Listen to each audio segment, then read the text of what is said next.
Siapakah Insinyur Solah Atia ini? Mengapa kematian beliau menggemparkan Kairo? Dengan pemakamannya yang dihadiri lebih dari 1,5 juta orang. Mari kita simak kisah dari Asosiasi Universitas Islam Mesir ini. Al-Kisah dari kampung kecil bernama Tafahna al-Ashraf, distrik Middle Ghamir, Provinsi Dakohliyah, Mesir, ada 9 orang sarjana miskin lulusan Fakultas Pertanian. Lalu mereka pun sepakat membuat sebuah peternakan unggas, sembari mencari mitra ke-10. Namun mereka terbentur modal.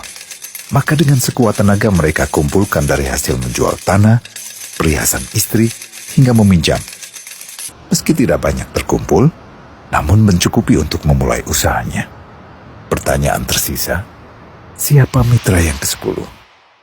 Insinyur Solah, satu dari mereka pun berkata, "Aku sudah menemukan mitra yang ke-10. Siapa?" kata teman-temannya. "Allah," lanjutnya. "Allah akan menjadi mitra usaha kita yang ke-10. Allah akan mendapat 10% dari keuntungan kita. Dengan perjanjian, Allah yang akan memberikan perlindungan dan pemeliharaan, keamanan dari segala wabah penyakit." Akhirnya mereka pun sepakat. Kontrak kerjasama pun ditulis secara rinci dan dicatatkan ke notaris.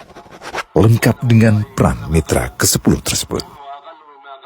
Tak disangka, setelah 1 musim bisnis mereka langsung meroket, jauh dari yang dibayangkan sebelumnya.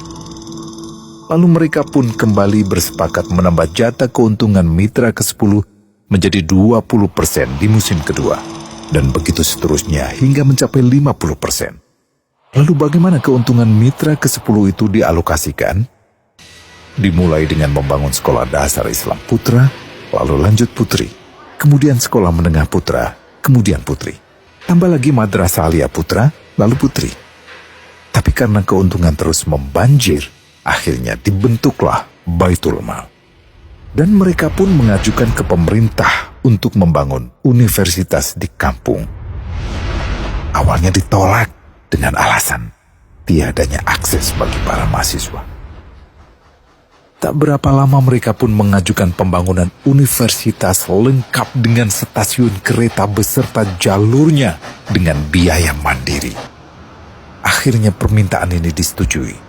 Dan pertama dalam sejarah Mesir, berdirilah sebuah universitas di perkampungan kecil. Semakin berkembang, dibangun pula fakultas kedua, ketiga, keempat hingga asrama putri dengan kapasitas 600 kamar. Lalu asrama putra dengan 1.000 kamar. Tiket kereta api pun digratiskan untuk memudahkan transportasi menuju kampung tersebut. Tak cukup hanya itu, dibangun Baitul Mal berikutnya hingga hilang kemiskinan di daerah tersebut. Dan program ini diduplikasi ke kampung-kampung lain hingga bisa dikatakan tak ada kampung yang disinggahi Insinyur Solah kecuali akan dibangun Baitul Mal untuk warga.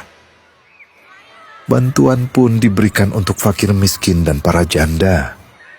Pemuda pengangguran pun dilatih untuk mengelola perkebunan sayur hingga mandiri, bahkan sampai bisa mengekspor ke negara tetangga.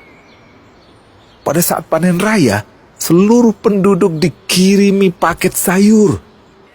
Di hari pertama Ramadan diadakan buka puasa bersama untuk seluruh penduduk desa.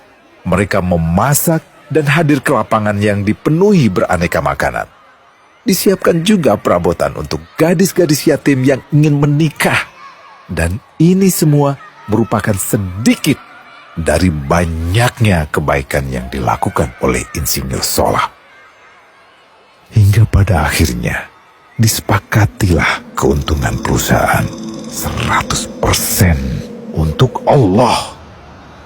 Insinyur Solah yang awalnya adalah salah satu mitra usaha berubah menjadi karyawan Allah.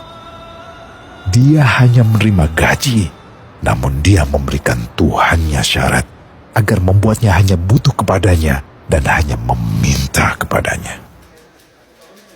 Inilah sosok Insinyur Solah Atia, aktor utama kisah menakjubkan ini. Keikhlasannya membuat ia sama sekali menolak terkenal di media massa.